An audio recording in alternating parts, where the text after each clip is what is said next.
Merci à toutes et à tous pour votre présence ici ce soir.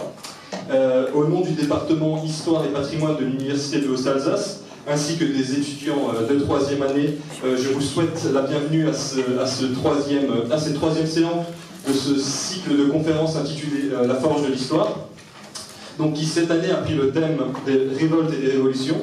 Donc, pour cette séance, nous avons le grand plaisir d'accueillir ce soir M. Kevin Limonier, que nous remercions grandement pour une conférence intitulée « Le cyberespace, théâtre de la révolution ukrainienne de 2014 ».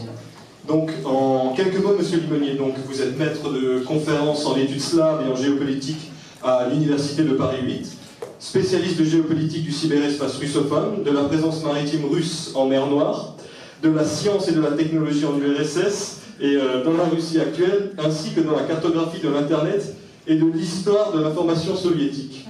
Vous avez également fait paraître un livre intitulé RU.net, géopolitique du cyberespace russophone en 2018. Donc tout d'abord, je vais tenter de définir de manière brève cette notion de cyberespace. Donc on peut dire que c'est un mot qui est en quelque sorte devenu de facto une sorte de synonyme d'Internet. Donc il s'agit d'un espace de communication créé par une interconnexion mondiale de ces ordinateurs. Donc il faut savoir que depuis à peu près les années 2000, c'est devenu un acteur actif de la circulation de l'information partout dans le monde, et ce sans attente et de manière immédiate. Mais aussi dans le cadre de notre conférence, un espace privilégié pour des actions, on peut le dire, un peu plus sombres, comme les actions de hacking et de piratage. On ne peut également pas faire impasse sur la forte présence russe dans ce cyberespace, avec notamment la question des hackers russes, où l'on se demande s'il s'agit d'un mythe ou d'une véritable réalité, quelque chose qui s'avère en l'occurrence très dur à définir. Du fait de l'importance en fait, de l'ingérence russe, l'ingérence qu'on impute aux Russes dans les opérations de piratage, on observe en fait toujours une sorte de concurrence entre les deux grandes nations, donc américaine et russe. Il y a même cette notion de cyberguerre froide qui ressort en chacun des deux nations tentant alors d'entraver aux actions de son rival. Donc on note de ce fait de nombreux exemples de piratage, de pseudo-piratage si je puis dire, dans le cas par exemple de l'élection américaine de 2016, mais également des tensions des Américains et de la Russie à l'égard de la Macédoine. Mais également ici, pour le cas précisément de l'Ukraine, dans lequel je veux faire un court résumé. Donc l'État ukrainien a fait face à la révolution dite de Maïdan entre le 28 et le 14 février 2014. Donc le point de départ de ce soulèvement populaire résulte dans les tentatives de pression russe visant à faire annuler l'accord européen de l'Euromaïdan.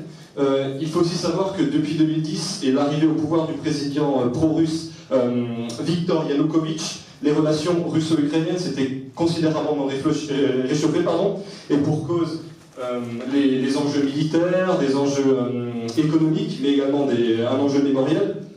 Donc la signature d'un accord européen nuirait à la Russie, se voyant perdre ainsi son nouvel allié auprès de l'Union européenne et des Américains. Donc cette ingérence russe dans la politique ukrainienne va déchaîner les foules. Le président ukrainien va fuir le pays pour la Russie, et l'opposition prendra de ce fait le pouvoir.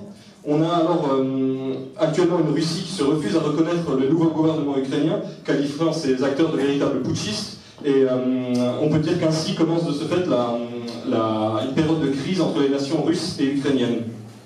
Donc depuis ces faits historiques, le pays, donc l'Ukraine, a connu un nombre de cyberattaques sans précédent de toute son histoire. En quelques heures, des logiciels se répandent sur l'essentiel du réseau national, les distributeurs de billets ne marchent plus, les banques ferment, les stations de radio rendent l'antenne. Du fait, on peut dire, de ces attaques constantes, des pistes tendent directement à remonter jusqu'à la Russie, si bien que les autorités ukrainiennes parlent véritablement de situation de menace cybernétique permanente. Donc Kevin Limonier va ainsi, lors de cette conférence, nous éclairer sur l'importance du cyberespace et plus précisément celui de la Russie comme un théâtre à part entière de la révolution ukrainienne. Je vous laisse désormais la parole, Monsieur Limonier.